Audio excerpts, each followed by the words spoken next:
Pwede bang mag-usap muna tayo? Ano na naman bang nagawa ko kaya hindi mo ko pinapansin? Wala naman akong maalalang tinanggihan ko yung pakisuyo mo. Ano, may nasabi ba ako? Kasi ang alam ko lang, busy tayo nitong nakaraang linggo dahil nga ang daming customer dahil nakasale lahat ng tinda. Tapos bigla mo na lang akong hindi kinausap. Naiinis kasi ako sa'yo. Nagpapakisuyo ako sa'yo nung nakaraan kung pwedeng asikasuhin mo muna yung kausap ko eh. Dahil nga naiihina ako. Tapos ang dami niyang tanong sa'kin. Tapos hindi mo man lang ako pinansin. Palibasa, nagiging mayabang ka na dahil halos lahat ng gawain dito alam mo. Kaya mo rin maging cashier. Baka nakakalimutan mo na ako ang nagpasok sa'yo sa trabaho. Nung training mo, ako rin ang nagturo sa'yo. Lahat ng mga alam mo, lahat yan dahil sa akin. Tapos konting pasalamat man lang wala ako natatanggap mula sa'yo. Dapat nga nung bago ka, matatanggal ka na eh. At kung hindi dahil sa akin, baka wala ka ng trabaho. Tandaan mo ha, kung hindi dahil sa akin, wala ka sa posisyon mo ngayon. Ako pa yung nagturo sa'yo noon kung saan ka kukuha ng requirements, tapos kung ano mga gagawin mo at pwedeng isagot sa interview. Tapos wala kang pamasahe noon pero pinahiram kita. Tapos kapag konting pakisuyo ko sa'yo, lagi mo akong pinaaandara na busy ka. Hindi naman siguro tama yun. Kapag alam mong may nagawang mabuti sa'yo ang isang tao, tanawin mo naman yun na malaking utang na loob. Matuto ka ring makiramdam kung kailan ka babawi. Hindi yung gusto mo pang isumbat ko sa'yo lahat bago ka matuto. Sadya talaga na may mga tao na mahilig manumbat. Binibilang ang itinutulong nila sa ibang tao. Ganon ang ugali ni Rihanna. Lahat ng gawa niya, kusa man o hiningi sa kanya, binibilang niya at bawat isa ay dapat palitan din ng tulong ng iba. Ito rin ang magiging dahilan para mapunta siya sa isang sitwasyon na makakamtan niya ang parusa ng itim na kapangyarihan. Magbibigay kaya ito ng magandang aral sa kanya o dadamahin ang kaparusahan habang buhay? Siti, pakikuha mo nga ako ng size 7 ng ganitong sandals. Ha? Ikaw na lang kaya? May ginagawa pa kasi ako eh. Isasalansan ko pa kasi itong mga bagong dating na bag. Ikaw na be. Tinulungan kita kanina magbuhat niyan, di ba? Dapat tulungan mo rin ako. Buti nga iisa lang request ko sa'yo eh. Kahapon nga nagpatulong ka sa akin hawakan yung hagdan. Tapos nung isang araw pa nagpakisuyo ka sa akin na magpasabay ng bill ng tubig. Hindi pa yun. Meron din nung last week nung tinulungan kitang kunin yung bag na i-display. Meron pa pala. Yung nagpatulong kang hawakan ko yung manikin dahil i-display mo yung damit. Marami yun ah. Ako naman ang tulungan mo. Hindi pa kasi ako tapos sa ginagawa ko. Para naman akong ibe, no? Kapag ikaw ang nakikisuyo sa akin, ang dali lang. Pero kapag babalikan mo na yung pakisuyo ko, parang bigat na bigat ka naman.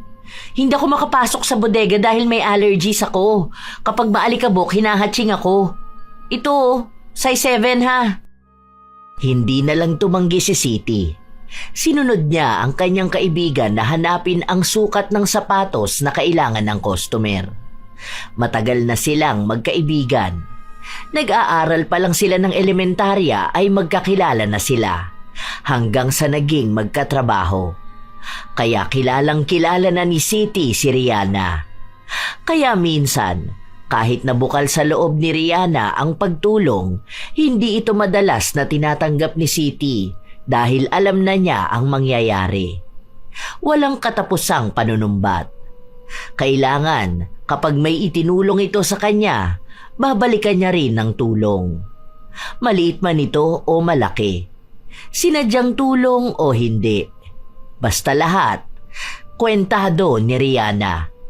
Isang gabi, pagka-uwi ni Siti sa kanilang bahay, naabutan niya ang kanyang asawa na mukhang katatapos lang patulugin ang 2 taong gulang nilang anak. Oh, bakit naman nakasimangot ka dyan? Hindi, napagod lang ako. Tapos naiinis pa ako. Bakit? May customer ka na naman ba nakaaway? Makalat na naman ba ang store? Hindi. Si Rihanna kasi panay ang utos sa akin. Kanina pa uwi na lang kami. Tapos naiwan niya yung susi ng bahay niya sa pantry. Ako ba naman yung pinabalik sa loob para kunin? Oh, siya naman pala may kailangan. Bakit kasi ikaw pang bumalik sa loob? Kukunin niya yon kapag hindi mo kinuha. Hinayaan mo na lang sana. Wala naman siya magagawa kapag umuwi ka na kaagad eh. Para namang hindi mo yun kilala. Baka kapag nainis yun sa akin, isusumbat na naman niya na siya ang tumulong sa akin para lang magkaroon ako ng trabaho. Ewan ko ba, ganun na ang ugali niya noon. Dati parang napagbibigyan ko pa siya eh. Pero iba na kasi ngayon. Parang konting kibot niya lang isusumbat niya na sa akin. Tapos kapag hindi ko naman siya tinulungan, magagalit na siya. Tapos mula no elementary kami, uungkatin niya. Parang may listahan siya ng utang na loob ko sa kanya. Na dapat yun, bayaran ko isa-isa. Huwag mo kasing sundin. Kung isusumbat niya sa'yo, hayaan mo siya. Huwag mo kausapin. Paano naman yung friendship namin? Tagal na namin magkaibigan. Talagang yung friendship niyo pa ang naisip mo? Kung totoong kaibigan ang tingin niya sa'yo, hindi niya bibilangin ang naitulong niya sa'yo. Kaya nga tuwing Pasko, hindi ko nilalapit sa kanya si Jiro eh. Baka mamaya yung ibibigay niyang pera o regalo sa anak natin, isumbat niya kapag laki ng bata. Sabi ko naman kasi sa'yo, huwag ka na muna magtrabaho. Samahan mo na lang ang anak natin dito. Para dalawa kayo ni mamang nagbabantay sa kanya. Saan naman aabuti ng sahod mo? Ni hindi nga natin sigurado kung hanggang kailan yung trabaho mo. Hindi ka naman namamasukan sa isang kumpanya. Nakikisama ka lang naman kina Kuya Robert kapag may pakyawan sila. Minsan walang gawa, kaya wala ka ring trabaho. Ayoko naman na ganun lang tayo palagi. Saka sa panahon ngayon, kahit maliit pa ang anak natin, hindi pwedeng iisa lang ang pinagkukunan ng pera. Pamahal ang bilihin. Humanap ka na lang ng ibang trabaho. Baka meron pa naman dyan sa palengke. O kaya, balik ka dun sa production. Ang layo naman kung babalik ako sa production. Kung dyan lang ako sa ataw magtatrabaho. Pwede kong lakarin papasok at pauwi. Ilang minuto lang ang aabutin. Malaki rin ang tipid. Siguro hanggat kaya kong pakisamahan si Rihanna, baka yun na lang ang gawin ko. Ewan ko, bahala na. Naguguluhan na rin si Siti sa nangyayari. Kaibigan naman ang tingin niya kay Rihanna. Minsan lang talaga ay napupuno siya kapag sobra na ang panunumbat sa kanya nito. Sino nga ba namang tao ang matutuwa kung lahat na lang ng naitutulong ay kailangan palaging ipamukha sa'yo? Ilang linggo pa ang nakalipas, palaging sinusubok ang pasensya ni Siti. Hanggang sa umabot na sa puntong tila ba napuno na siya at nakapagsalita. Kung kaya mo naman sana, pwedeng ikaw na lang muna ang gumawa. Ang dami ko rin kasing ginagawa ngayon, lalo na may mga bagong dating. Kailangan ko pa yung lagyan ng presyo bago ma-display eh. Alam mo naman na kapag ngayon ibinaba ang items, kailangan ngayon din tapos na ako. Hindi lang naman to ang ginagawa ko. Minsan may ina-assist ako mga customer. Baka lang naman pwede na kapag kaya mo, ikaw na. Grabe naman yung ugali mo. Para makikisuyo lang sa'yo eh. Para namang hindi ka nakikinabang sa akin. Kung hindi rin naman dahil sa akin, hindi ka makakapasok dito. Pinakiusapan ko na nga lang yung manager na ikaw na lang ang kunin nila dahil ka ako masipag at mabait ka. Tapos alam ko rin kung anong problema nyo sa buhay nyo. Tapos ito lang ang igaganti mo sa akin? Kapag ako na ang hihingi ng tulong, ayaw mo na? Hindi naman sa ganun. Saka hindi ko naman nakakalimutan tong itinulong mo sa akin na magkaroon ako ng trabaho rito. Pero ang inaano ko lang naman, baka pwedeng kapag alam mong busy ako at kaya mo naman yung nire-request mo sa akin, ikaw na muna ang gumawa. Kapag hindi naman ako busy, tinutulungan din naman kita, di ba? Ngayon sinusumbatan mo na ako. Ganun ba ang pagkakaibigan na gusto mo? Kung sumbatan lang ang usapan, mas marami naman ako na itulong sa'yo ah. Nung graduation natin ng high school, di ba pinahiram kita ng sapatos nun dahil wala kang magagamit? Oh, nung nanganak ka, nagpunta ako ng ospital tapos tinulungan ko pa si Edgar na mag-asikaso ng papers mo. Nung binyag ng anak mo, di ba tumulong ako na mag-design nun? Marami pa, hindi lang yan. Pero kung gusto mong isa-isahin natin lahat ng naitulong ko sa'yo, sige, tara. Tutal inuunahan mo ko ng panunumbat. Hindi kita sinusumbatan. Nagsasabi lang ako. Ewan ko sa'yo. Nakikisuyo lang ako dahil nga sisipunin ako kapag maalikabok sa bodega. Kapag bukas hindi ako nakapasok dahil sa sipon ko, ikaw ang sisisihin ko. Dahil doon, buong araw na hindi nag-usap ang dalawa. Ilang beses pang nagtangka si Siti na kausapin ng kanyang kaibigan pero nagmatigas si Rihanna. Hanggang sa kinabukasan nga ay hindi nakapasok ang kanyang kaibigan dahil sinipon ito. Buong araw naman inisip ni Siti na kasalanan niya yun. Kung sana lang ay pinagbigyan niya ang kaibigan, hindi ito magkakasakit. Nang makauwi na siya ng bahay, dala niya pa rin ang konsensya na kanyang nararamdaman dahil lang sa hindi nakapasok sa trabaho ang kanyang kaibigan. Sinabi niya ito sa kanyang asawa at ilang beses na sinabi rin sa kanya na wala naman siyang kasalanan. Kung sakitin si Rihanna, hindi na niya yon kasalanan.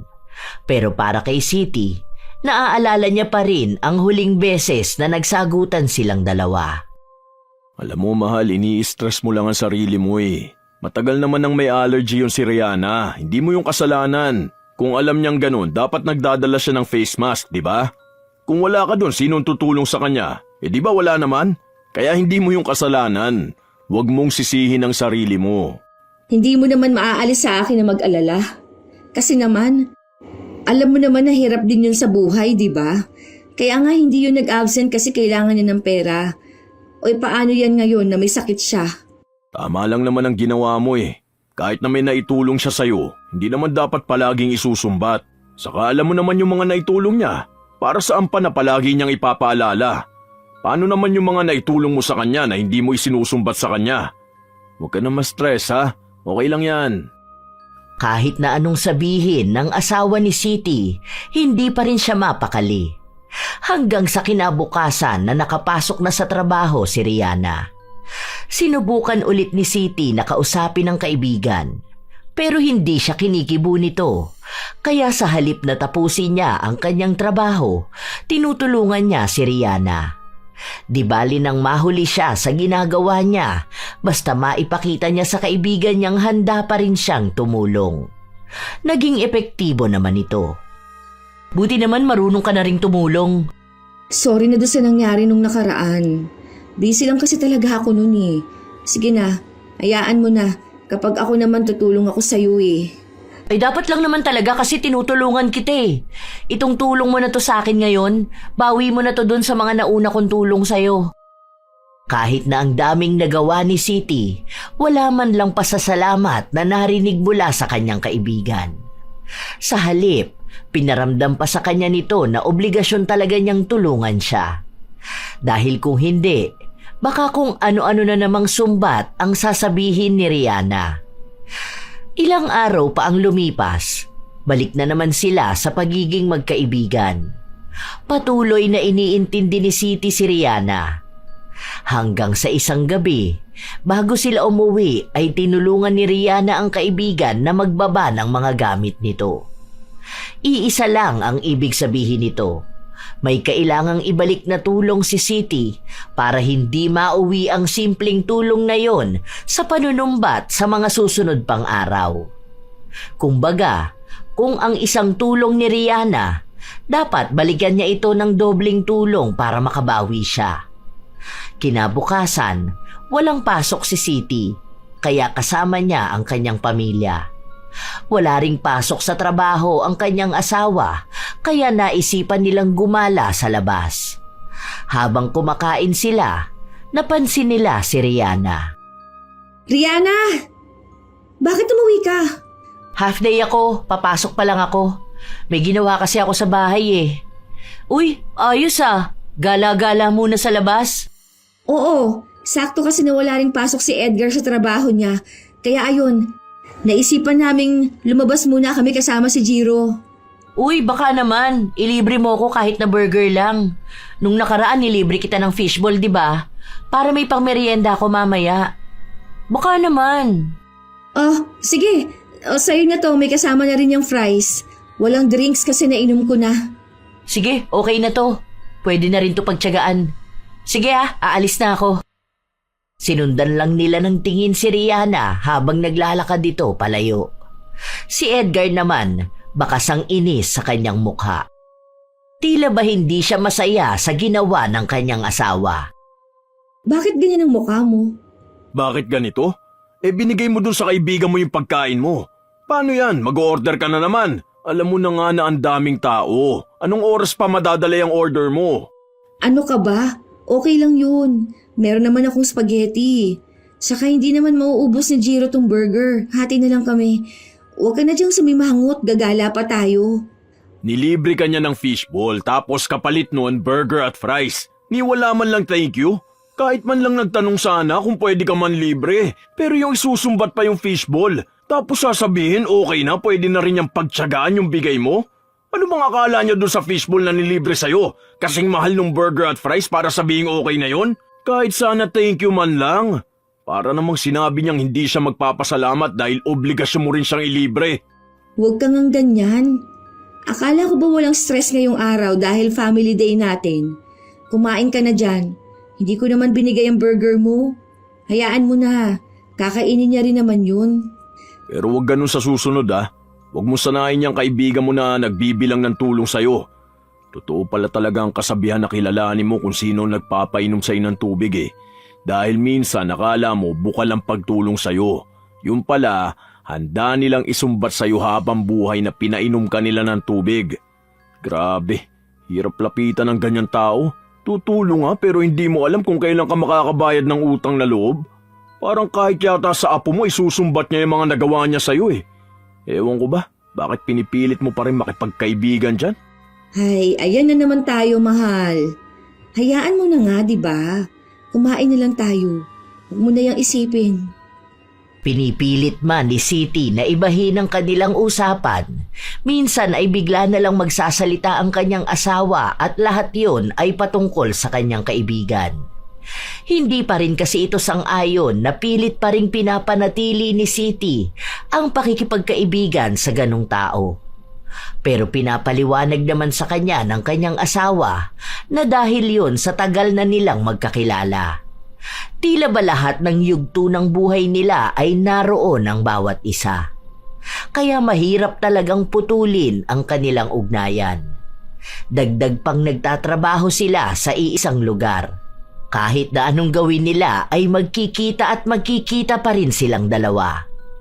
Hanggang sa dumating ang isang araw na dinagsa sila ng mga customer dahil nagkaroon sila ng sale. Ang may pinakamaraming nagawang trabaho ay si City.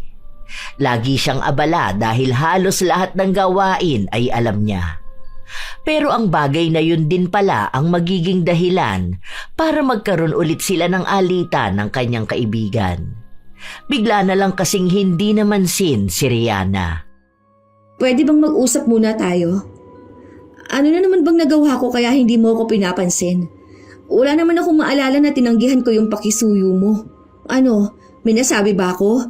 Kasi ang alam ko lang busy tayo nitong nakaraang linggo dahil nga ang daming customer dahil nakasale lahat ng tinda. Tapos bigla mo na lang ako hindi kinausap. Naiinis kasi ako sa'yo. Nagpapakisuyo ako sa'yo nung nakaraan kung pwedeng asikasuhin mo muna yung kausap ko Dahil nga naiihina ako. Tapos ang dami niyang tanong sa'kin.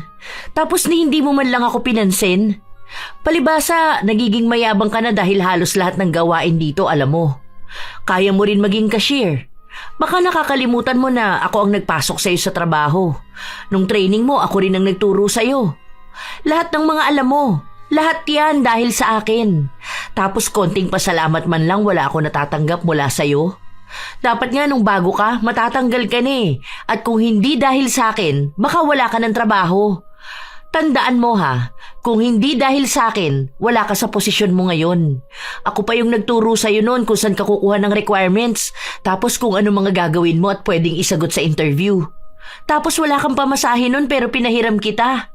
Tapos kapag konting pakisuyo ko sa'yo, lagi mo akong pinaaandara na busy ka. Hindi naman siguro tama yun.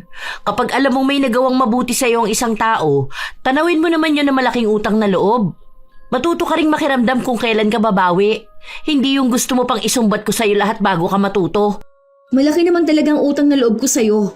Tsaka ayoko rin naman na may sumbatan tayong dalawa. Kita mo naman siguro na busy ako noon. Hindi na nga ako nakapag-break time ng maayos. Kahit na busy ka, dapat alam mo pa rin ang obligasyon mo sa akin. Obligasyon mong bumawi sa mga naitulong ko sa'yo. Eh yun naman ang ginagawa ko Hindi lang naman dito sa trabaho ang tulong na ginagawa ko sa'yo. Bakit? Nung nakaraan, di ba? Ako ang sumagot ng pamasahe natin nung umalis tayo. Balikan yun. Tapos ako pa sagot sa merienda natin. Ngayon isusumbat mo na yun sa akin. Kung magbilangan kaya tayo ng mga naitulong natin sa isa't isa simula nung elementary pa tayo, baka hindi ka pa nakakakalahati ng tulong sa akin. Basta ako, marami akong alam na nagawa kong tulong sa'yo. Ang pangit naman tingnan na magkaibigan tayo pero nagbibilangan tayo ng tulong. 'Di ba? Tulong nga yun eh. Ang ibig lang sabihin nun, kusang ginawa.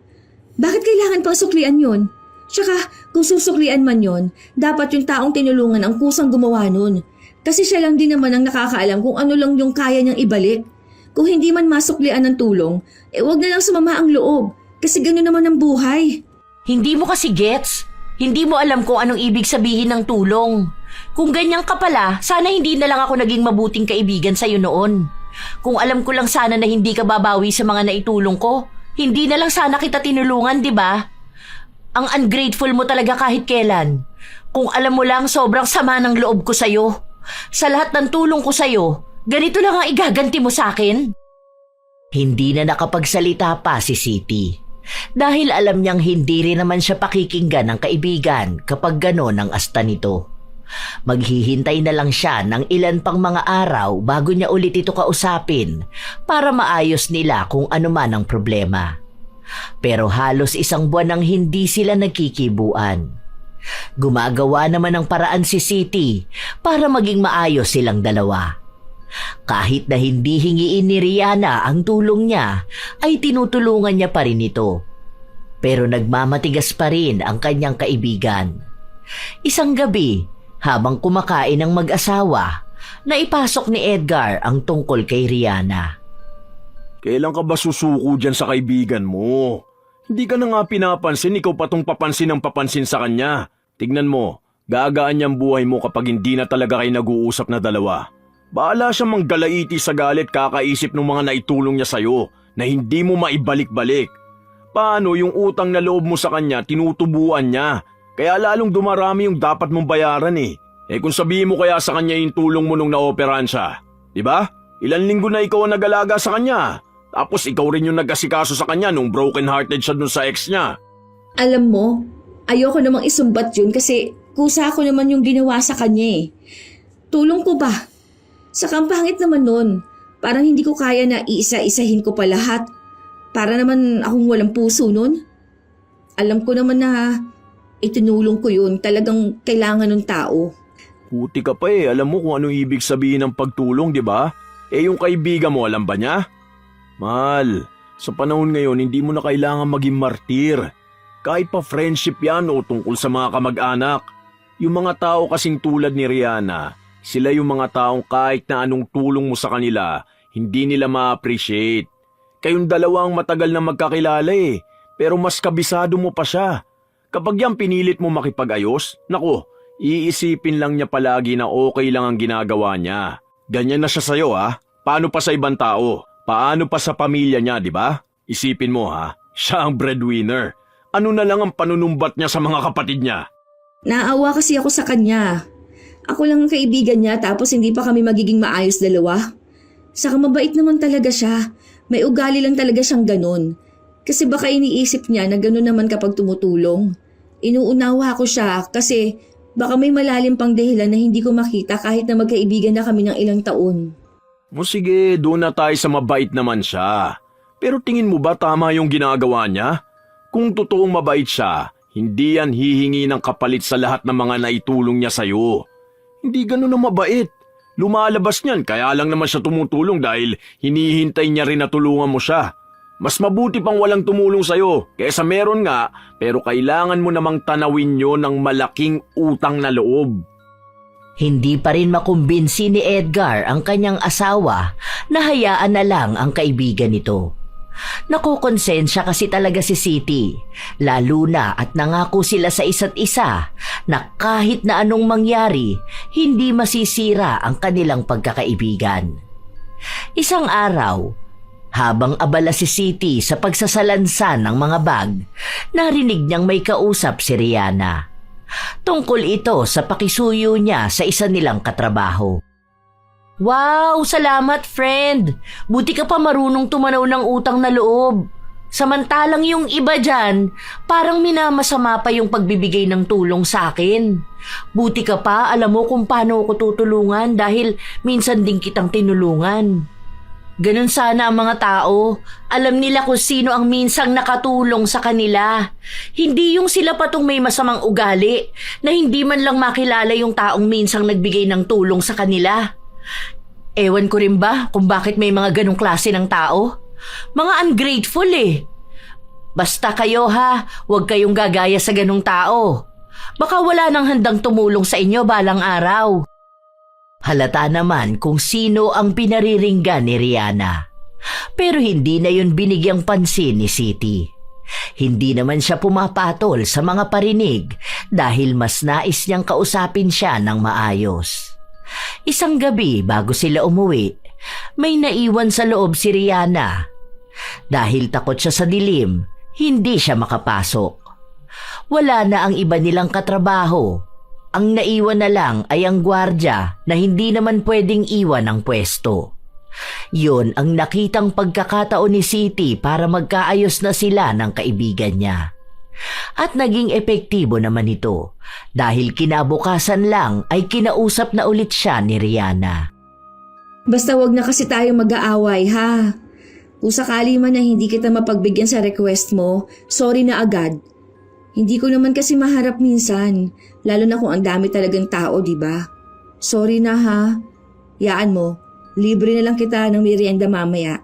Bilo-bilo ata ang tinda ni Joanne. Sige na nga. Pero minsan kasi ayusin mo rin yung pakikitungo mo sa akin. Feeling ko kasi sinasadya mo minsan na hindi ako pansinin o tulungan eh. Yan tuloy, wala ko nagagawa kundi bilangin ang mga naitulong ko sa'yo nun. Ang dami pa naman ng mga yon. Yung iba nga hindi ko na masyadong tanda. Pero alam kong simula pa noon, ako na ang maraming naitulong sa'yo. Hindi naman sa ganun. Minsan talagang busy lang ako. Alam mo naman kapag may ginagawa ako, katulad ngayon, wala akong gawa kaya eto, andito ako, tinutulungan ka. Huwag nating sisirain ang friendship natin ha. Naging maayos silang dalawa dahil mas pinili ni Siti na unawain ang kanyang kaibigan. Nagpatuloy ang ilan pang mga linggo na palaging inuuna ni Siti ang kanyang kaibigan kaya naaapektuhan na rin ang kanyang dapat na gawain. Dahil doon, ilang beses siyang napagalitan ng kanilang amo. Sinabihan pa siyang baka tanggalin siya sa trabaho kung wala siyang ibang ginawa kundi ang maging tamad. Kahit na ang totoo ay hindi naman siya tamad, sadyang ibang trabaho ang ginagawa niya para lang hindi magalit ang kanyang kaibigan. Isang beses pa, may kausap na customer si Siti. Nagtatanong ito ng tungkol sa bag. At kung ano-ano pang may kinalaman din sa kanyang trabaho nang biglang lumapit sa kanya si Rihanna.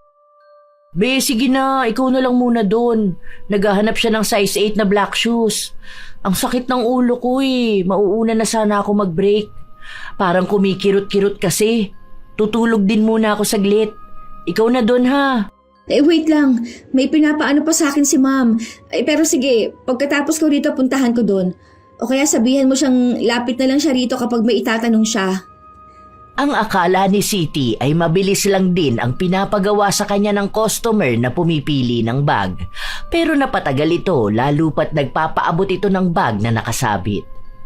Hindi naman niya pwedeng iwan basta dahil mukhang marami rin itong bibilhin. Hanggang sa nawala na sa isip niya ang bilin sa kanya ni Rihanna. At nung bumalik si Rihanna, andoon pa rin pala ang bumibili ng sapatos at galit na galit ito sa kanya dahil halos isang oras na siyang naghihintay para doon sa sukat ng sapatos na akala ng customer ay kinuha niya sa bodega. Kung ano-anong masasakit na salita ang sinabi ng customer pero hindi pa rin ito umaalis dahil kailangan niyang bumili ng sapatos. Walang nagawa si Rihanna kundi ang pumasok muli sa bodega. Yun na naman ang naging simula ng awayan ng magkaibigan. Nung uwian na, naghintay si Siti sa labas para makausap ang kaibigan niya. Hoy, teka lang. Huwag ka naman mabilis maglakad. Usap muna tayo. O sorry na, hindi ko lang talaga naalala. Nag-assist din kasi ako ng customer eh. Ang dami nung bag na ibinaba namin. Sinamahan ko pa siya hanggang sa cashier. Talaga ba? O sinadya mo para may magalit sa akin? Nakisuyo na nga lang ako sa'yo, talagang kinalimutan mo pa, no? Sinadya mo yon para lang may magalit sa akin. Nakalimutan ko talaga. Eh bakit ko naman yung sasadyain? Eh ayoko rin naman yung ginawa ng customer na sigawan ka. Sorry na talaga. Promise, hindi ko talaga alam na gano'n ang mangyayari. Masakit ang ulo ko kanina, kaya nga sabi ko mauuna na ako mag-break time. Baka kamo sumama ang loob mo sa sinabi ko. Eh sa tunay naman na masama ang pakiramdam ko kanina. Kapag ako talagang may problema, wala kang pakialam eh. Pero nung ikaw ang may problema, sino bang naging takbuhan mo? Ako naman, di ba? Nung dati hindi pa kayo mag-asawa niya ni Edgar, di ba kapag nag-aaway kayo, sa akin ka humihingi ng tulong? Ang dami kong ginawang tulong sa'yo. Tapos para sa ganyan lang, hindi mo pa ako magawang tulungan. Hindi na pala ako pwedeng magkaroon ng sakit dahil iba na pala ang dating nun sa'yo. Eh noon nga, may lagnat ka, ako pa ang bumili ng gamot mo. Di ba wala kang pera nun, kaya ako na lang muna ang gumastos? Tapos lahat pala ng tulong ko sa'yo, wala lang? Ganito lang ang igaganti mo sa akin? Pero totoo naman ang sinabi ko. Hindi ko rin naman kasi alam na nagsabi ka pala doon sa customer na kukuha ka ng sapatos sa bodega. Eh ang sabi mo lang kasi pumipili pa siya ng sapatos. Saka may iba naman doon na pwede mong pakisuyuan. Andoon naman si Lourdes, di ba? Ang sabihin mo, tamad ka kapag ako na ang tutulungan mo.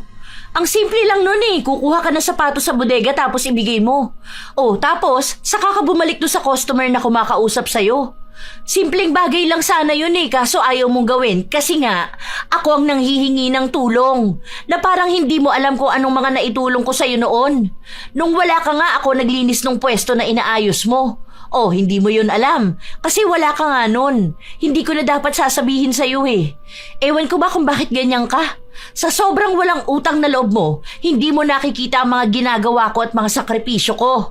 Ang hirap magkaroon ng kaibigan na tulad mo.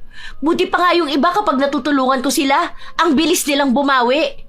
Ikaw, ang dami na nga nung nagawa ko, wala pa rin para sa'yo. Ni hindi ko alam kung may naitulong ka ba sa akin. Kasi ang alam ko talaga, ako lang lahat. Oo, alam ko naman na marami kang nagawa sa akin. Ayoko naman na umabot na naman tayo sa sumbatan. Kasi ako, hindi ko ugaling bilangin kung anong mga naitulong ko sa isang tao. Basta alam ko kapag tinulungan ko siya, yun na yun. Wala na akong pakialam kung tutulungan niya rin ba ako o hindi. Kahit na maging magkaaway kami nung tao na yun, hindi ko isusumbat yung ginawa ko. Kasi una sa lahat, ginawa ko nga yun eh. Ibig sabihin okay lang sa akin. Hindi na para bilangin ko pa at pagdating ng araw isisingilin ko siya. Umisip ka pa talaga ng paraan kung paano maipaglalaban yung pagiging walang utang na loob mo? Kahit naman ata sinong tao maisusumbat ang ginawa nila. Kung ang kaharap nila yung taong tinulungan nila pero mukhang baliwala lang lahat ng ginawa nila. Hindi naman baliwala yung mga tulong mo sa akin noon. Kasi hanggang ngayon naman sobrang nagpapasalamat pa rin ako sa'yo. Sadya lang sigurong hindi lahat kailangan sabihin mo o ipaalala mo sa isang tao kung paano mo siya tinulungan. Kasi ako, kahit na hindi mo sabihin sa akin, alam ko kung anong itinulong mo. Tanda ko yun. Pero sana ikaw rin tanda mo kung anong itinulong ko sa'yo. Na hindi lahat kailangan pang ipaalala sa'yo na para bang yun na rin ang kabayaran mo ng mga nagawa mo. Sana naman sa susunod, kung tingin mo hindi makakabawi ng utang na loob ang isang tao, huwag mo na lang tulungan para hindi nagkakaroon ng problema. Hindi lang sa'yo, kundi pati na rin sa taong tinutulungan mo. Kasi aakalain ng tao na bukal sa loob mong pagtulong, tapos bigla na lang siyang magugulat na isang araw naniningil ka na ng sobra. Hindi na napigilan ni Siti na ilabas ang kanyang hinaing. Marami pa siyang nais na sabihin pero pinigilan niya ang kanyang sarili kahit na sobrang bigat na ng kanyang dibdib. Hindi kasi pwede na basta na lang siya sasabog. Alam niya ang ugali ng kaibigan. Lahat ng mga sinabi niya ngayon, hindi nito makakalimutan. Magkaayos man sila, darating pa rin ang araw na babalikan yon ni Rihanna. Halos 1 buwan ulit ang nakalipas, hindi na talaga sila nagkikibuan na dalawa. Sumuko na rin si Siti sa paulit-ulit niyang panunuyo kay Rihanna. Iniisip niya na kung hindi talaga ito madadala sa maayos na usapan, baka tama nga ang kanyang asawa. Na kahit na ilang taon na silang magkaibigan, darating din sa punto na kailangan na nilang putulin ang kanilang ugnayan.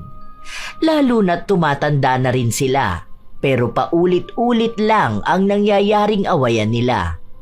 Pero hindi maikakaila na nalulungkot si Siti. Minsan pa nga siyang naabutan ng kanyang asawa na nag-iisip. Lalim niyan, mahala. Parang balo na yata ang iniisip mo. Ano ba yan? Miss ko na kasi ang kaibigan ko. Dati kasi, kapag nasa work kami, kung ano-ano na lang ang pinag-uusapan namin. Tapos ngayon, parang ang bigat na ng trabaho ko. Wala na akong kasabay umuwi at pumasok. Ganun talaga ang buhay. Wala naman tayong magagawa kung ayaw na rin makipag-usap sa'yo ng kaibigan mo, di ba? Baka mas maganda na yan na wala na kayong usapan. Para naman iwas na rin sa sumbatan. Para walang awayan. Hindi ko nga rin alam kung anong nangyayari sa kanya ngayon. Alam mo ba, never yung nag-absent maliban na lang kapag may sakit siya o emergency talaga. Pero ngayon, halos hindi niya nabubuo ang isang linggo eh. Nag-aalala ako na baka may problema siya. Sa karamdam ko na may kakaiba sa kanya na hindi niya lang sinasabi sa akin kasi nga hindi kami magkabati. Alam mo naman, matagal ko na siyang kaibigan. Kaya kilala ko siya kapag nananahimik siya. Hindi rin ako mapapakali kapag hindi ko nalaman kung anong nangyayari sa kanya. Ano naman kung may problema siya? Hindi naman niya sinasabi sa'yo eh. Ano bang gusto niya? Maging manghuhula ka na rin? Alamin mo kung ano nangyayari sa kanya, ganun ba? O bigla ka na lang tutulong sa kanya kahit na hindi mo naman alam kung anong dapat mo itulong? Minsan kasi, dapat alam niya rin kung paano kumausap ng kaibigan. Para naman kasing hindi ka niya kilala. Kung matagal na kayong magkaibigan, alam niya na kahit mag-away kayo, magkaibigan pa rin kayo. Ibaba niya man lang sana ng konti yung pride niya. Hindi yung gusto niya, siya lang ang sinusuyo palagi. Kahit na ganon ang sinabi ng asawa ni Siti, hindi pa rin maaalis ang pag-aalala nito sa kanyang kaibigan. Kahit na ayaw siyang kausapin ni Rihanna, siya na lang ang gumawa ng paraan para makausap ito. Kinabukasan, maaga siyang nagising para puntahan ang bahay ng kaibigan. Gusto niya itong ayain na sabay na lang silang pumasok sa trabaho. Pero naabutan niyang hindi pa rin nakaayos si Rihanna. Mukhang may problema sa kanilang bahay. Ano nangyari? Kailangan ba ng tulong? Bakit hindi ka nagsasabi sa akin? Pwede mo naman akong i-chat o tawagan? Para saan pa? Akala ko ba wala na lang tayong pansinan? Di ba magkaaway tayong dalawa? Ano ka ba naman? Magkaibigan pa rin naman tayo eh. Ano bang problema rito sa inyo? Ha? Kaya ba hindi ka masyadong nakakapasok ng trabaho? Sino ba may sakit? Ako? Hindi mo ba pansin, ha? Kita mo na nga na may nakabalot sa braso ko eh. Ibig sabihin lang nito may iniinda ako. Hindi naman ako ganito kung okay lang ako. Ano ba nangyari sa'yo? Nagpunta ka na ba sa doktor? Anong sabi nila? Paano mo raw yan mapapagaling? Naku, bakit kaya yan, no? Nagpunta na ako nung nakaraan. Ang sabi lang sa akin, huwag ko masyadong galawin yung siko ko. Kapag kasi nagagalaw, sobrang sakit eh. Kaya dapat straight lang ang buong braso ko. Kapag naman tinanggal ko tong nakasupport sa akin, magagalaw ko talaga siko ko. Kaya ayun, hindi na naman ako magkanda-ugaga sa sobrang sakit. Ano ba kasi nangyari sa'yo? Bakit naman dalawa pa? Ang hirap kumilos niyan. Baka naman matanggal ka sa trabaho. Paano na yan? Alam mo naman na hindi ka pwedeng matenga, di ba? Aba malay ko rin. Basta nagising na lang ako na sobrang sakit na eh. Hindi naman ako nahulog. Hindi rin naman to nadaganan. Wala rin naman ako makitang mali dun sa x-ray ko. Basta ganun na lang ang nararamdaman ko kapag ginagalaw ko. Sobrang hirap talaga nito. Yung wala ako nararamdaman, nahihirapan na ako sa buhay eh. Paano pa kaya kung ganito? Pero wala eh. Kailangan ko pa rin humanap ng paraan para mabuhay. Tatanggalin na nga raw ako sa trabaho pero ano namang magagawa ko kung hindi nga ako makakilos ng maayos. Sarili ko nga hindi ko maasikaso. Walang ibang nararamdaman si Siti kundi awa sa kanyang kaibigan. Noong nalaman niyang aalisin na ito sa trabaho, sinubukan niyang pakiusapan ng kanilang amo. at sinabi ang kalagayan ni Rihanna. Pero hindi pa rin siya napagbigyan. Sinabi na ilang beses na raw kinausap si Rihanna at palagi niyang sinasabi na hindi na ulit siya liliban sa trabaho, pero nauulit lang ng nauulit. Habang nasa trabaho si Siti, wala siyang ibang inaalala kundi ang kanyang kaibigan. Naiisip niya pa lang na nawala na ito ng trabaho ay naaawa na siya. Alam niyang hindi man sabihin sa kanya ni Rihanna ang problema na iniisip niya, ramdam naman ito ni Siti. Wala naman kasing ibang maaasahan ang pamilya ng kanyang kaibigan. Kaya ngayon na may sakit si Rihanna at nawalan pa ng trabaho, alam niyang damay-damay ang buong pamilya nito. Para muling magkaroon ng trabaho si Rihanna, nag-isip ng paraan si Siti. Kinausap niya ang ilan niyang mga kakilala na baka pwede nilang kunin si Rihanna. Sige na ate, masipag naman yun sa totoo lang. Pero sa ngayon kasi may sakit siya. Pero kung hindi naman masyadong magalaw ang siko niya, ayos lang yun. Tsaka may support naman eh. Hindi lang talaga pwedeng i-bend yung siko niya. Kahit siguro magpagawa ka na lang sa kanya ng ibang trabaho, okay na yun siguro. Kahit na hindi malaking sahod. Pero yung makatarungan naman para makabuhay ng pamilya. Sige na. Yung kapatid nun nag-aaral pa eh. Wala rin siyang asawa o boyfriend. Tapos sobrang tatanda naman na ng magulang niya. Oo, akong bahala, promise, mabait naman yun. Saka maaasahan niyo talaga siya. Kailangan niya lang talaga ng trabaho sa ngayon. Kapag may problema naman kayo sa kanya, pwede naman na ako na mismo ang kausapin niyo para ako na lang din ang magsasabi sa kanya. Natuwa naman si Siti matapos niyang mapapayag ang kanyang pinsan na papasukin sa tindahan si Rihanna. Dahil doon, agad na umuwi si Siti para lang ibalita sa kanyang kaibigan ang bago nitong trabaho. Hindi man humingi ng tulong sa kanya si Rihanna, alam niyang ito ang pangunahing kailangan ng kaibigan. Magaan lang ang work doon. Baka maging ano ka lang, tagakuha ng bibilihin. Mini grocery yun. Mabait naman yung pinsan ko na yun. Tsaka nasabihan ko na rin siya ng kalagayan mo. Alam ko kilala mo yun. Nakita mo na yun noon sa bahay eh. Si Ate Rina. Alam ko kasi na kailangan mo ng trabaho saka problemado ka. Ayoko naman na lalo kang ma-stress kasi may sakit ka na nga. Baka kung ano pang mangyari sa'yo. Sana naman gumaling ka na, no? Buti naman hinanapan mo ako ng trabaho. Naalala mo siguro na ako ang dahilan kaya nagkaroon ka ng trabaho. Kaya ngayon bumabawi ka na rin sa akin. Ganyan dapat ang tamang gawain. Kung alam mong naipasok kita sa trabaho, ikaw naman ang gumawa ng paraan para ako naman ang magkaroon ng trabaho. Kasi ako nga ang nagpasok sa'yo. Tapos ako naman yung biglang nawalan ng trabaho, di ba? Siyempre naman. Ano ba naman ang magkaibigan tayo? Alam ko rin naman kung anong pangangailangan mo. Sige, bukas papasok na ako doon. Ano na palang nararamdaman mo ngayon? May iniinom ka bang gamot? O anong sabi ng doktor sa'yo? Kailan daw pwedeng alisin yung support na yan? Wala naman sinabi sa akin kung kailan ko pwedeng alisin. Basta ang sabi lang kung maaari, huwag ko nga raw masyadong gagalawin. Ewan ko ba rito? Hindi naman ako umiinom ng gamot eh. Dahil hindi naman nakakatulong sa akin. Ang mahal kaya ng gamot tapos wala naman kaming pera. Yung mga magulang ko, yung gamot nila ang inuuna ko. Sana naman gumaling ka na para makapasok ka na ulit sa mas magandang trabaho. Pinakiusapan ko nga si boss, pero ang sabi sa akin pwede ka naman daw sanang bumalik. Pero kung maayos ka na, hindi ka naman daw makakapagtrabaho na maayos kung ganyan ka. Hindi lang daw ikaw ang mahihirapan, pati yung mga katrabaho mo. Ganyan din ako noon nung pinakiusapan ko si boss na ipasok ka. Mabuti naman natuto ka ng magbalik ng mga ginagawa ko sa iyong tulong. Baka naman ngayon pwedeng ako naman ang pautangin mo. Ako naman ang tulungan mo.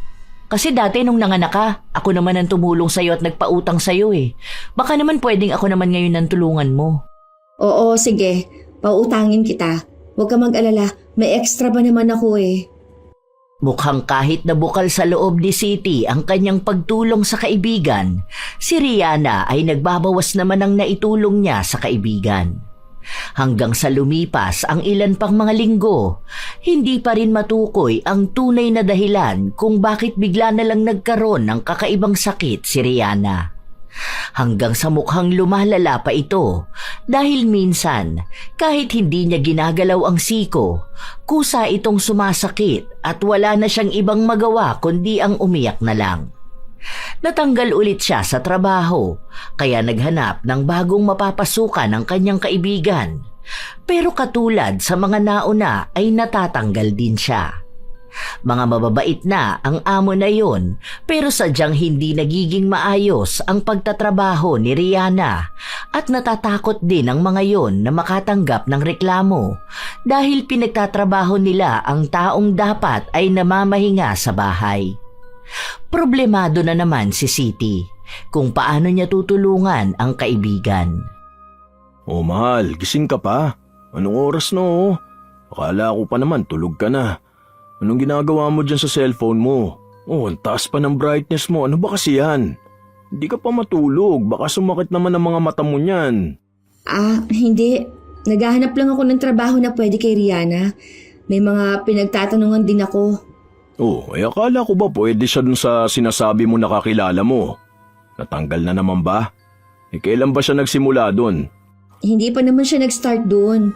Pero kasi tumawag sa akin kanina. Tapos sinabi na hindi na lang nila kukunin. Kasi naaawa sila na baka hindi rin makapagtrabaho na maayos. Baka kung ano raw ang mangyari at sila pa ang managot. Wala na akong ibang kilala Itong mga nakikita ko naman sa Facebook. Ang lalayo naman ng mga to. Hindi naman pwedeng mag-commute si Rihanna. Anong oras na? Baka naman pwedeng bukas mo na lang hanapan ng bagong trabaho yung kaibigan mo. Ikaw naman ang hindi nakakapagpahinga dyan sa ginagawa mo Wala ka naman pasok bukas. Hindi nga kasi ako makatulog kakaisip.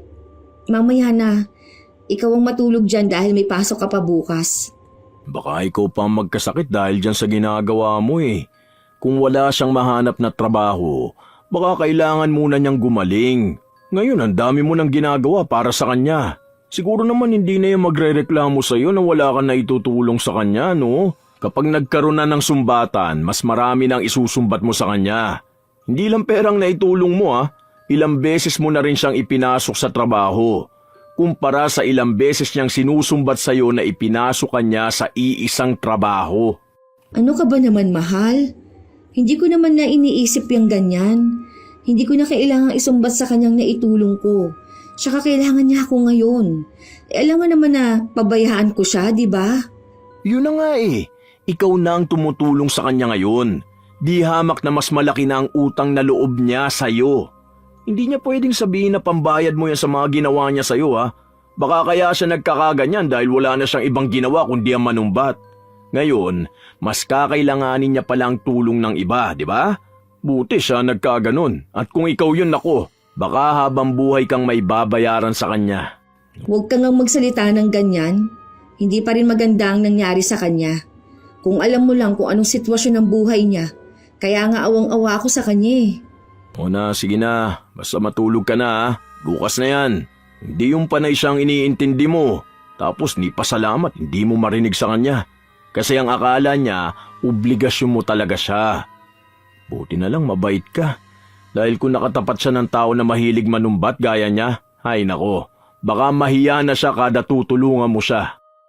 Sa mga araw na lumipas, walang ibang taong maaasahan si Rihanna kundi ang kanyang kaibigan lang. Lalo't hindi pa nga siya makahanap pa ng trabaho. Minsan, hindi siya makabangon ng higaan dahil sa sobrang sakit ng kanyang siko. Isang araw, walang pasok sa trabaho si Rihanna at naroon siya sa bahay ng kanyang kaibigan. Kumain ka na muna. O ito, ako nagluto nito. Paborito mo to para maparami ang kain mo. Sabi sa akin ng kapatid mo, isang beses nga lang kayo nakakakain. Tapos minsan hindi ka pa kumakain ng maayos. Bakit nandito ka sa akin? Yung anak mo nandun sa bahay niyo. Dapat siya ang inaasikaso mo, hindi ako. Dapat hinahayaan mo na lang ako rito sa bahay. Kahit paano kaya ko naman ang sarili ko Hindi pa naman ako ganong kabaldado. Wala siya dyan. Andun kina mama. Kaya ako lang mag-isa ngayon sa bahay. Wala rin naman kasi akong gagawin kaya nagpunta na ako rito. Pinaglutuan ko na rin kayo. Wala pala yung kapatid mo. Nasa trabaho raw. O akala ko ba nag-aaral yun? Magpahinga ka na lang sana. Isang araw na nga lang ang day off mo Nagpupunta ka pa sa akin para alagaan ako. Pwede ka naman na doon sa bahay nyo. Matulog ka o kaya manood ka na lang ng movies. Hindi naman ako makakapag-relax at enjoy nang hindi iniisip ang nangyayari sa'yo. May nakausap pala ako. Pwede ka sana dun mag-work kaso lang wala pa raw yung boss. Hindi raw sila makapag-desisyon. Paano naman ako makakapagtrabaho nito? Hindi nga ako masyadong makagalaw ngayon. Ang dami ko nang ang utang sa'yo Magkano na rin yun?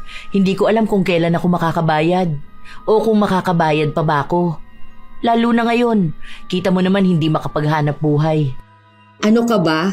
Hindi naman kita sinisingil, di ba? Ibig lang sabihin, okay lang sa akin kahit na saka mo na ako babayaran. Hindi naman ganun kalaki ang utang mo. Ang naipapautang ko lang naman kasi sa'yo kung ano lang yung kaya ko. Alam mo na, hirap talaga ng buhay ngayon. Basta gumaling ka lang okay na sa akin. Tapos kapag may trabaho ka na ulit at nakakabawi na talaga, di saka mo na akong bayaran, di ba? Hindi naman kita gigipitin dahil alam ko ang kalagayan mo. Siya, kumain ka na. Ako nang magsusubo sa'yo ha. Tingnan mo nga nangangayayat ka na. Huwag kang magpaka-stress masyado. Baka mahirapan kang pang gumaling yan. Naging mabuti pa rin si Siti sa kanyang kaibigan sa kabila ng mga hindi nila pagkakaunawaan itong mga nakaraan. Wala na rin namang magagawa si Rihanna dahil kahit ilang beses niyang pagsabihan ng kaibigan na pabayaan na lang siya, hindi ito ginagawa ni Siti. Minsan, kapag umuwi ng maaga si Siti, una pa niyang pinupuntahan ang bahay ng kanyang kaibigan para masigurado na maayos ang kalagayan nito. Hinahayaan na lang siya ng kanyang asawa dahil kahit naman sawayin siya, hindi pa rin naman siya nakikinig. Mas pipiliin niya pa ring tulungan ang kaibigan. Dahil para sa kanya, hanggat kaya niya ay tutulong siya. Hindi siya naghahangad ng anumang kapalit. Hanggang sa isang araw, umuwi si Siti galing sa trabaho at naabutan niya ang kaibigan na nasa labas lang ng bahay nila. Malayo ang tingin at mukhang malalim ang iniisip. Ayos ka lang ba? Hindi, mukha bang ayos lang ako? Kita mo nga na nakasimangot ako May ayos ba na ganito ang itsura? Bakit nasa labas ka ngayon? Baka naman magkasakit ka niyan. Alam mo naman na sipunin ka, di ba? Nagdala ka man lang sana ng pamandong mo. Ano bang iniisip mo? Marami. Hindi ko na alam kung ano nangyayari sa buhay ko. Alam mo yung hindi ko alam kung may patutunguhan pa ba ako? Hindi ko na alam. Ang gulo ng buhay ko. Ang gulo ng utak ko. Hindi ko alam kung hanggang kailan ako ganito. Habang tumatagal kasi, lalo ko nagiging walang kwenta. Alam mo yun, ikaw ang dami mo nang naitulong sa akin. Hindi ko alam kung paano ko na yun ibabalik. Pati ba naman yung pagbalik ng tulong ko sa'yo, kailangan mo pang problemahin kung paano mo ibabalik? Seryoso ka ba talaga, Rihanna? Sa halip na pagdaling mong isipin mo, yun pa talaga? Hindi mo naman maaalis sa akin na isipin yun. Dahil alam ko na kapag tumulong ang isang tao, dapat papalitan ko rin ito ng tulong. Kung hindi, isusumbat lang yun lahat sa akin. Ang hirap na ng buhay ko. Minsan nga feeling ko hindi na ako gagaling. Kasi, paano ba naman ako gagaling sa sakit na hindi maintindihan? Walang gamot Anong ibig sabihin nito, di ba? Ang hirap, sa totoo lang. Kung iniisip mo na isusumbat ko sa iyong lahat ng itinulong ko sa'yo, baka nga hindi mo talaga ako kilala bilang kaibigan mo. Kahit na minsan, hindi ko binilang o inisip kung anong itinulong ko sa'yo. Kahit na mabigat o simple pa yan. Kahit ginawa ko lang kanina o noong unang panahon pa. Dahil para sa akin, kung anong itinulong ko, yun na yun. Alam na ng taong tinulungan ko kung anong nagawa ko para sa kanya. Tanggapin niya man yun o hindi. Dahil para sa akin, basta ginawa ko yun ng bukal sa loob, ibig sabihin hindi ko na kailangan tandaan o ipunin yun para lang ipamukha sa isang tao ang ginawa ko. Kasi para sa akin, ang tunay na pagtulong, hindi binibilang. Nahihiya na kasi ako. Alam ko na kailangan din ng pamilya mo ng pera, tapos sa akin ka pa tumutulong. Hindi ko rin alam, baka nag-aaway kayo ng asawa mo. Panay kasi ako ang iniintindi mo eh. Tapos ako, hindi ko naman alam kung makakabawi ba ako sa'yo. Hindi mo na kailangang isipin kung makakabawi ka. Dahil ang pagbawi na yan, kusa yan nangyayari. Hindi yan pinag-iisipan. Kung ngayon kailangan mo ko, malay mo sa mga susunod, ikaw naman ang kailanganin ko, di ba? Kaya nga tayo magkaibigan. Para kapag hindi mo kaya, nandito ako para sa'yo. At kapag hindi ko rin kaya, nandyan ka para sa akin. Basta ang gusto ko, gumaling ka na. Alam mo kung sino ang kailangan mong bawian? Yang sarili mo. Alam mo, sobrang bait mo sa akin. Nitong mga nakaraan, naiisip ko yung mga ginagawa mo sa akin. Feeling ko ikaw na ang pinakamabait na tao na nakilala ko. Sa totoo lang, ilang beses na tayo nag-away eh. Tapos hanggang ngayon kaibigan pa rin ang turing mo sa akin. Ang dami ko pa namang atraso sa'yo. Ni minsan hindi mo pinaramdam sa akin na naging pabigat ako sa'yo. Na baka habang ganito ang nararamdaman ko, bigla mo ko singilin ang mga naitulong mo sa akin. Tapos ganito pa ang nangyari sa usapan natin. Ang isang bagay pala na hindi ko nasasabi sa'yo. Ang pasasalamat ko sa mga nagawa mong tulong sa akin. Ang dami mong sakripisyo, pero hindi mo yun pinapaulit-ulit sa pagmumukha ko. Salamat talaga sa lahat ha. Wala yun. Ang sabi ko nga, magkaibigan tayong dalawa. Basta para sa akin, ang pagkakaibigan natin ang mas mahalaga sa akin. Kaya nga kahit na hindi tayo magkasundo minsan, hindi pa rin kita matiis. Pangako, hindi na ako manunumbat ng mga naitulong ko. Dahil sa huli, ako pa rin pala talagang may malaking utang na loob sa'yo. Salamat talaga, ikaw ang naging kaibigan ko. Sobrang swerte ko sa'yo. Magaan sa pakiramdam ang makarinig ng ganong mga salita. Masaya si Siti dahil alam niyang may aral na natutunan ng kanyang kaibigan. Na ang pagtulong ay hindi dapat isinusumbat sa iba dahil baka isang araw siya naman ang mga ilangan ng malalang tulong na maaaring maging sampal sa kanya. Sa mga araw na lumipas, hindi pa rin nagbabago ang kalagayan ni Rihanna. Nawawala na nga siya ng pag-asa, pero mabuti na lang ay naroon ang kanyang kaibigan. Palaging pinapalakas ang kanyang loob at sinasabi na darating ang araw na gagaling din siya at makakabawi sa kanyang pamilya. Ang kapatid na muna ni Rihanna ang nagtatrabaho para sa kanila. Kahit nahirap na ito sa pag-aaral, nagagawa niya pa ring pagsabayin dahil kailangan nila ito. Hanggang sa isang araw, nakapag-usap ang mag-asawa. Nakakatuwa nga na ilang beses na nagpapasalamat sa akin si Rihanna. Totoo ba? Yung kaibigan mo na pinagli sa kwentahan ng naitulong magpapasalamat sa'yo? Wow! O baka kasi bayad ka na dun sa utang na loob mo sa kanya. Ilang interest ba binayaran mo dun? Mahal, hindi naman ako nakikipagbiruan sa'yo. Isa pa, totoo talaga ang sinasabi ko sa'yo. Alam na rin niyang hindi niya dapat isinusumbat sa ibang tao ano man ang itinulong niya. Yun naman pala eh. May natutunan naman pala yung kaibigan mo. Siguro nakita niya na wala namang ibang tao na handang tumulong sa kanya kundi ikaw lang. Buti naman natuto rin siya kahit na papano. Akala ko pa naman palagi na siyang manunumbat. Sa bagay, wala naman na siyang isusumbat sa'yo eh. Kasi wala naman na siyang naitutulong eh. Teka, baka naman kapag gumaling yan tapos konting tulong lang sa'yo bigla na naman manumbat ha? Kaya medyo duda talaga ako sa pagbabago na sinasabi niya eh. Sigurado ka na ba dyan? Oo nga, naniniwala na ako sa kanya. Alam ko na totoo na yun. Saka nga, nangako siya na hindi na niya uulitin yung ganung ugali. May realization siyang mali talaga ang maging mapanumbat na tao. Na hindi niya pwedeng kontrolin ng isang tao dahil lang sa natulungan niya ito ng minsan. Pero, naawa talaga ako sa kanya. Hindi ko alam kung anong gagawin para lang gumaling siya eh. Gusto ko na siyang maging maayos. Kasi alam kong hirap na siya eh. Hindi lang sa gastusin sa bahay nila, kundi pati na rin yung nararamdaman niya. Hindi siya makatulog, hindi siya makakilos. Madalas naiisip niya na wala na siyang kwenta. Siyempre, kapag ganun ang usapan namin, ramdam ko rin ang lungkot niya. Ay, ano kayang pwedeng gawin ko, no? Mahal, may aaminin sana ako sa'yo eh. Pero huwag ka magagalit sa akin ha. Depende. Ano bang sasabihin mo? Basta huwag ka magagalit ha. Ano nga yun? Ano kasi mahal? May ginawa kasi ako kay Rihanna. Paano ba to? Alam mo ba yung kulam? Ano? Huwag mo sabihin pinakulam mo siya. Mahal naman. Ano ba naman yung naisip mong gawin? Bakit mo yung ginawa? Wala naman kasi akong choice eh. Paano? Naiinis na ako sa kanya. Alam ko naman yung mga pinagsasabi niya sa'yo.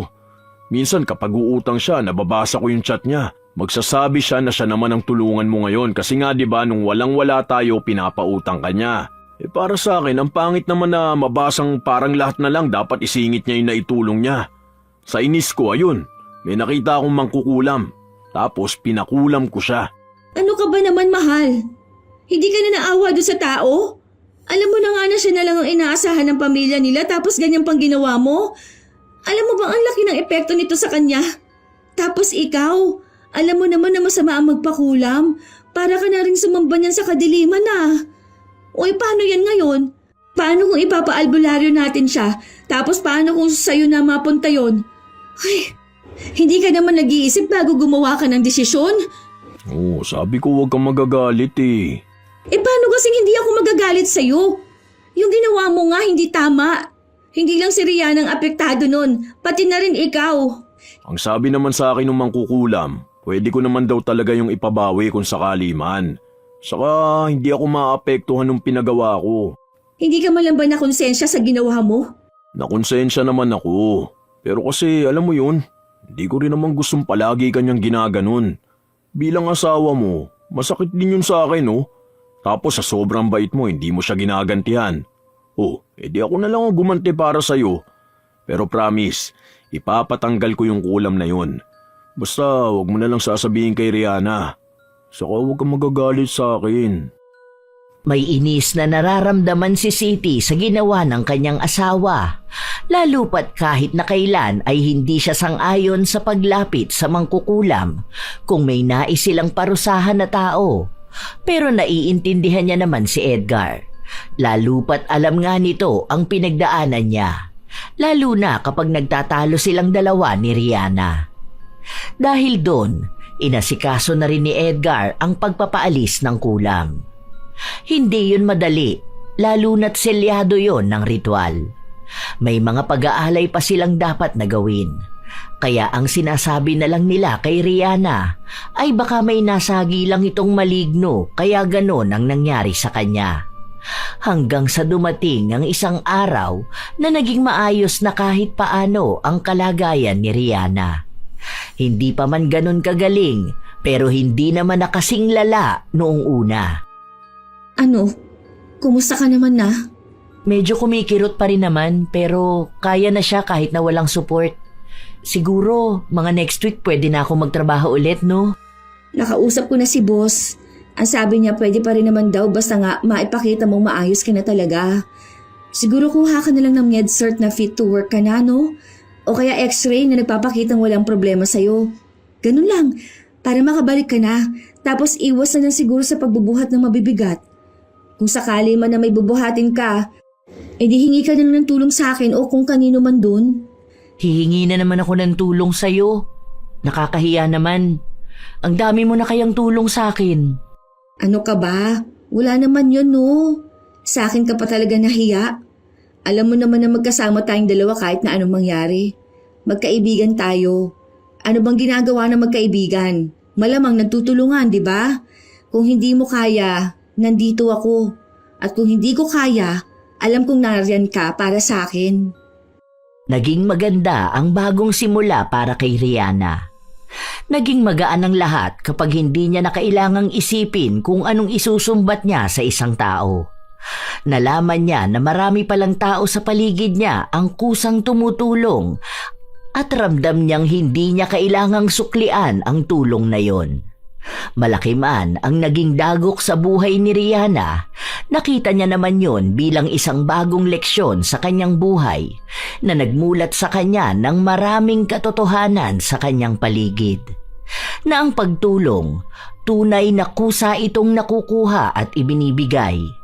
Hindi ito binibilang at isinusumbat.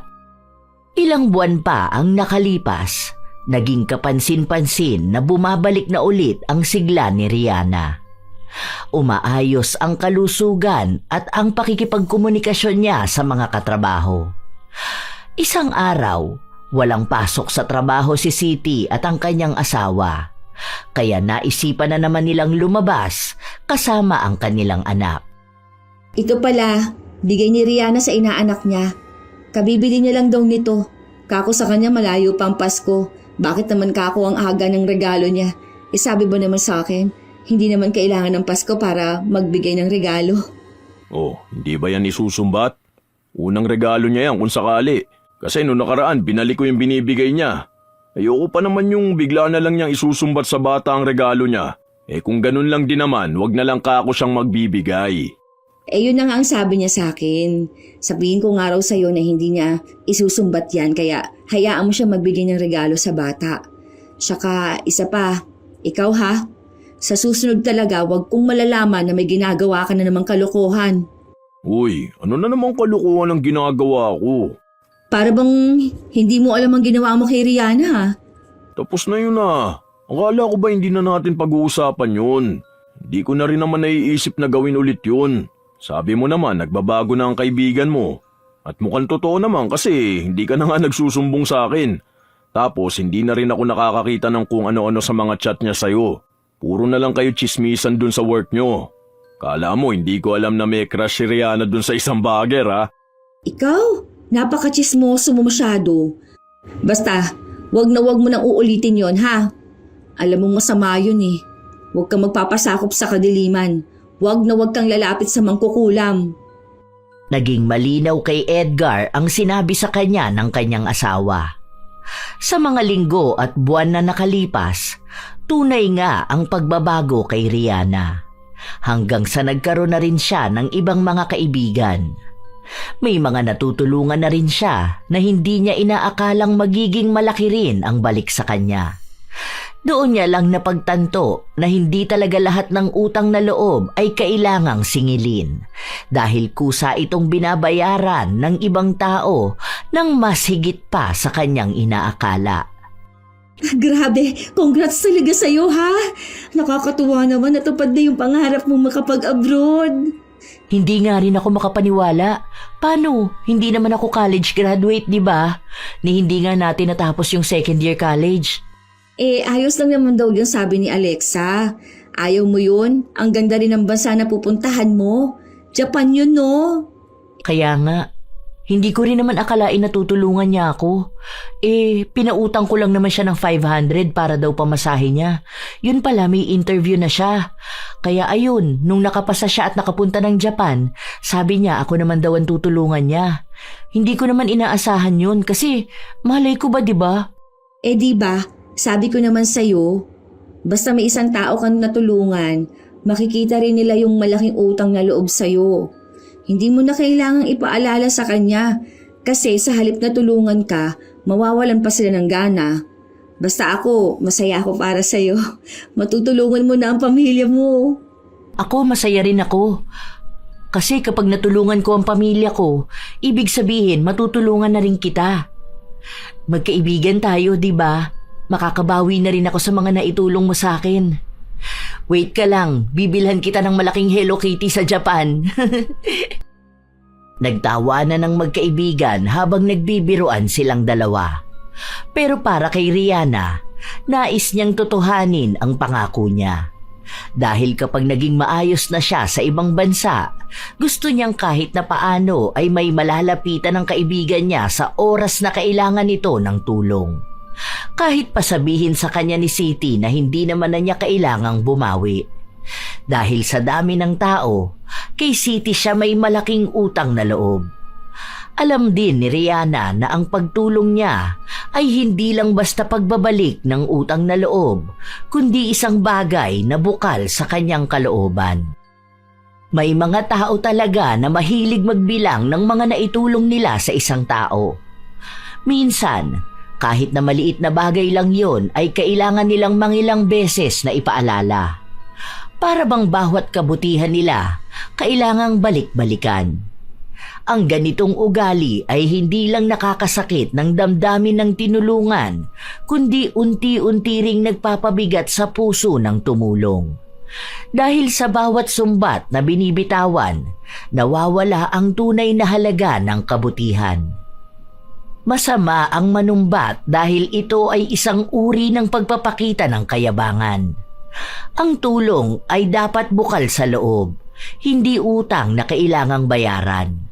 Sapagkat kapag sinumbatan ang isang tao, nawawala ang purong layunin ng pagtulong at napapalitan ito ng pagmamataas at pag-aakalang ikaw ay mas higit kanino man.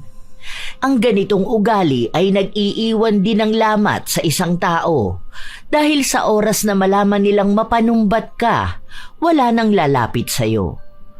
Huwag iparamdam na isang malaking obligasyon ang pagbabalik ng tulong. Kaya tunay na mas magaan ang tumulong ng tahimik dahil doon mo makikita kung sino ang marunong magmalasakit nang walang hinihintay na kapalit. Minsan, sapat na ang pasasalamat na hindi na kailangan pang hangarin na magkaroon ng utang na loob dahil lang sa simpleng pagtulong. Hindi kailangang ipaalala sa iba ang kabutihang ginawa dahil kung totoo itong kabutihan, kusa itong tatatak sa puso ng taong tinulungan. Tandaan na tumulong ka dahil gusto mong magpagaan ng buhay ng iba, hindi dahil gusto mong ipamukha ang kabutihan mo. Dahil sa dulo, hindi binibilang ng langit kung ilan ang tinulungan mo, kundi kung gaano kabuti ang puso mo habang ginagawa ito. Alam ko na marami sa inyo, mga apo, ang may kakilalang tao na mapanumbat. Mapakaibigan man ito o kapamilya. Pero tandaan natin na kailanman ay hindi maganda ang ganitong pag-uugali dahil kung isusumbat lang din ang ginawa, mas mainam na wag na lamang tumulong. Kaya kung kayo ay may ganitong karanasan o anumang komento tungkol sa ating bagong kwento, ibahagi nyo naman yan at naway may aral kayong napulot. Shout out sa ilan sa mga masusugid na tagapakinig ng mga istorya ni Lola Telang. Ella J, Diana Ordonio, Newly Din Alipda, Girly Satur at sa Siling Department ng Cosmo Malvar, Batangas, Mary Jenny Rilrea Batiduan, Jane, Lynn Mesa, Emma Doctor, Michael Lohica at sa Team Panadero ng Mercy Bakery ng Nagcarlan, Laguna, May Talurong, Finn Pogi, Sally Columbres, Binibining Reggae, Susie, Telma Flores. Shout out din sa inyo, Albino Amarado, Joy Costales, Charmaine Ebon, Jerry Lynn Byron, Jaja Barakiel, Rudina Cordero, Hiramini, Maria Teresa Cajes, Kim Bara, Erlinda Wuest, Gracie Rivera, Assorted Love Hurts KSA, Pichi, Lodivico Villanueva at sa Ledmerac ng Twin Pioneer Street, Lenny Villegas. Maraming salamat sa pakikinig nyo, Leonora Concesino, Ann Ganda, Christine Joy Montero, Ann Pundano, Rhea Anasio, Tutsi Roll, Landelina Sandoval, Annabella Romarate, Jovelyn Medrano, Bernadette Abayon at Nene Marilu Palyada, Robelin Sabilino, Abigail Sabusak, Consolacion Alvarez, Annalisa Chico Diga, Cristalen Navarro, Mika Salvador, Julie Tapang, Raymond Nahera, Jonalyn Itang, Glyza Abit, Sherlyn Huntilia, Grace Hementera, Roselyn San Antonio, Joseph Bron, Corazon Ortega, Board Yarn, Rita Miano, Celerina. Maraming salamat sa pakikinig nyo sa buong staff ng Alpha Mart, Panorama Street, Marikina City Branch. At syempre, shout out at salamat palagi sa aking mga apo na walang palyang nag-aabang, nagmamahal, sumusuporta at nakikinig sa bawat upload ng inyong lola. Ito ang inyong Lola Telang at maraming salamat sa pakikinig nyo, mga apo. Apo. Apo. Apo. Apo. Apo.